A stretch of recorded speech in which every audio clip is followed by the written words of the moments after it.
Mga katoto, hinanda na po natin ang paglalagyan ng hamba, no? Plastic hamba, CR.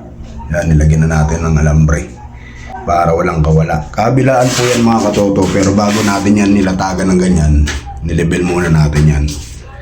Yan yung kapal ng hamba niya.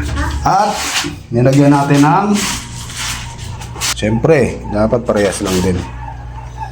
Yun o. Yung nilagyan natin ng alambre. Hindi ko makita kasi yung prinetong ano eh.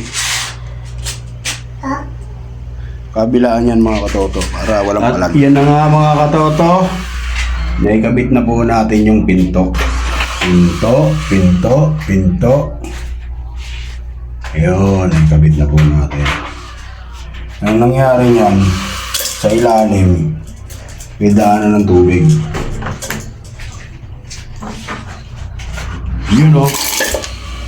Para kasi hanggang dito, pwedeng maligo yung mga bata, pwedeng mag-drain, no?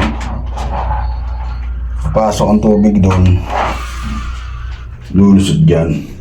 Yan. Tapos, nilagyan na natin ng padlock. Yun o, para secure.